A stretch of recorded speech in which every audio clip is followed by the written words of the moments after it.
All right, so today we're going deep on a case that I gotta say, when I was looking over this material, it gave me chills. Yeah, it's definitely one of those stories that just kind of sticks with you. It does. So let's talk about Route 17 in upstate New York, Okay. and specifically the disappearance of Tara Hensley and her daughter Lily in 1998. A case that still resonates today. Yeah, and Right. I really want to dive deep into this one and like try to figure out what we can glean from the details and the information that we have. Absolutely. Oh, Yeah, there are a lot of unanswered questions with this one and kind of exploring what we do know and maybe even more importantly what we don't, I think is going to be really interesting. yeah, yeah, absolutely. So let's set the scene here. Okay. So we're talking about a foggy November night in 1998, upstate New York. Right. Route 17, think kind of desolate. The fog is so thick you can barely see past your headlights. I've driven that stretch of road and yeah, when it's foggy, it is eerie. And Tara Hensley, she's a 28-year-old single mom. She's driving home from a late shift at a diner in Monticello. Right. And she's in this old beat-up blue Toyota Corolla with her 4-year-old daughter Lily in the back seat. Right. And the car is like sputtering.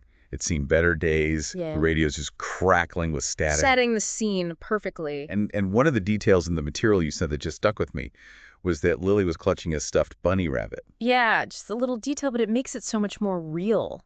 It humanizes everything. Yeah, absolutely. You can see it in your mind's eye. You can totally picture it. Right. So Tara, she's exhausted from work, but she's only like 20 minutes from home from their trailer in Liberty. Right. But she never makes it. Right.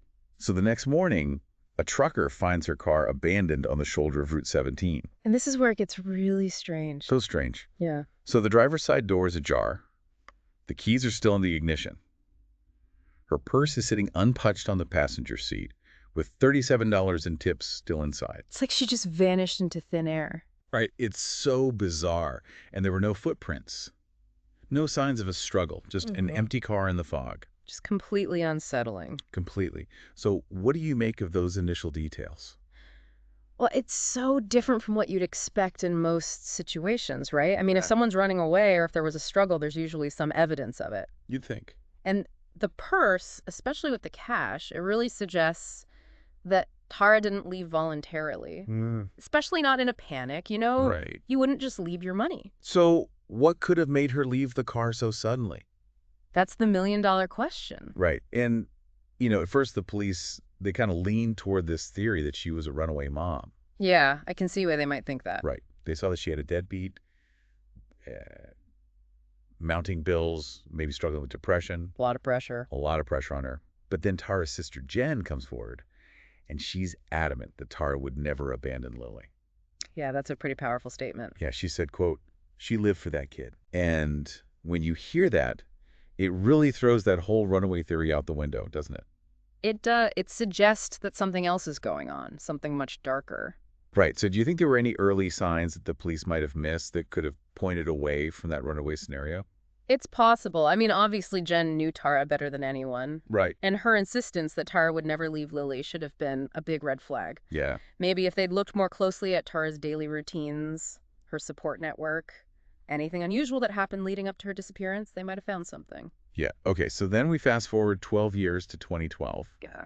and a hiker stumbles upon a shallow grave about 15 miles from where Tara's car was found. Oh, wow. And it's Tara and Lily. Oh, my God. And the coroner's report is just horrific, blunt force trauma to chain Tara's skull. Lily's neck was snapped. It's just heartbreaking. This was murder. Absolutely. So how does finding the bodies so far from the car change things for investigators? Well, it means that this wasn't something that happened spontaneously at the roadside. Right. It suggests they were taken somewhere else and then murdered. So an abduction. Most likely. Right. And the brutality of the murders, that also tells us something about the perpetrator. What do you mean? It suggests a level of rage, a real intent to inflict harm. So the investigation is suddenly back on, and now they have to figure out who could have done this. Right. So who are the main suspects? Well, there are a few people who came under suspicion. Okay. First, there's Tara's ex, Mike Russo. Right. He was a mechanic with a bit of a temper. He'd been in bar fights, and Tara had even filed a restraining order against him a couple of years before she disappeared. Yeah, that's not good. No, it's not. His alibi for that night was that he was at a friend's house in Binghamton, which is about 70 miles away. Okay. But his friend's story was a little shaky when the police questioned him. Interesting. But despite all that, there was no hard evidence linking him to the crime. No DNA. No witnesses placing him near Route 17 that night. Right. And he's always maintained his innocence. What do you think about ex-partners as suspects in these kinds of cases? Well, they're definitely often the first people investigators look at, I can imagine. especially when there's a history of violence or conflict. Right. Russo's restraining order and the questions about his alibi, they're definitely red flags. Yeah. But suspicion isn't proof. True. You need solid evidence to connect someone to a crime. Okay, so who else was on the radar? Well, there was this guy they called Hoodie. Hoodie. Okay. He was a regular at the diner where Tara worked, always sat at the counter in a gray hoodie, never said much. Kind of creepy. Yeah, the waitresses said he would watch Tara and it made them uncomfortable. Oh, wow. And on the night Tara disappeared, he was at the diner paid in cash and left about 10 minutes before Tara finished her shift. So he was there. He was there, but no one knew who he was or how to find him. So he's just this mysterious figure. Exactly, a real loose end in the case. And then there's this is where it gets really weird, a cassette tape. Oh, yeah, the cassette tape. So this is 2020, right? Yeah, a long time after Tara and Lily disappeared. So someone finds this tape in a junkyard. In a junkyard. Yeah, it's an old pickup truck that was being scrapped, and the guy who found it just popped it in to see what was on it. Mistake. Huge mistake, because what he heard was terrifying. What was it? It was a woman's voice begging for her life, Oh, my God. thinking things like, "Please, my daughter, she's just a kid, let her go." That's chilling. And then a man's voice, deep and menacing, saying, "Shouldn't have stopped." Yeah. And then a scream and a thud. It's like a scene straight out of a horror movie. It is. So the tape goes to the state police, and while they couldn't definitively ID the man's voice, the audio experts said that the woman's voice was similar to Tara's voice from old home videos, Okay, so potentially Tara's voice on the tape. potentially. And the truck where the tape was found belonged to a drifter named Carl Dwyer, who had died back in 2005. So could he be the man on the tape? It's possible Dwyer was a loner, known to hang around Route 17 in the 90s. Had a bit of a reputation for being creepy. So he fits the profile. He does. But there was no DNA evidence linking him to the grave where Tara and Lily were found. So another dead end. Kind of, but that tape, it's the closest thing they have to a direct piece of evidence. It's definitely a significant piece of the puzzle. So do you think Dwyer could be the guy? Or is it Russo? Or maybe even Hoodie? Or is it someone we haven't even talked about? It's impossible to say for sure with the information we have. Yeah. Any one of them could be involved, or it could be someone else entirely. Yeah, the case is still open. Which means Tara's family still doesn't have answers. Yeah, Tara's sister, Jen, she's been fighting for justice all these years, putting up flyers, talking to the media. She just wants to know what happened to her sister and niece. It's so sad. And it's not the only case like this on Route 17. What do you mean? Well, in 2001, a woman named Kelly Morse disappeared under very similar circumstances. Yeah, her car was found abandoned on Route 17, about 40 miles from where Tara's car was found. Her purse was still in the car.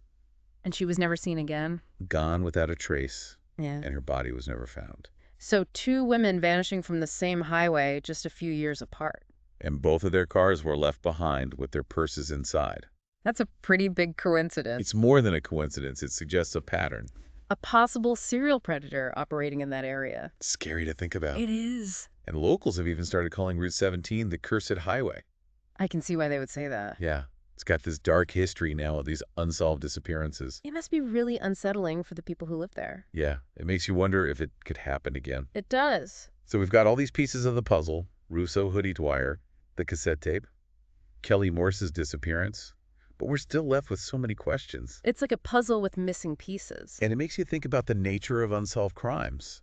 You know, the way they can haunt families and communities for years, sometimes decades. And the not knowing the uncertainty, that can be the hardest part. Absolutely. So for you listening out there, what do you think about all this?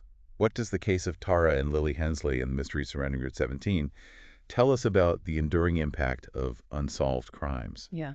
How do we grapple with the unknown and the fear that it can generate? And what does it say about our need for answers for closure, even when those answers may be elusive? It's a question that we're all left to ponder, I guess. It is, and that's the deep dive for today. Thanks for joining us.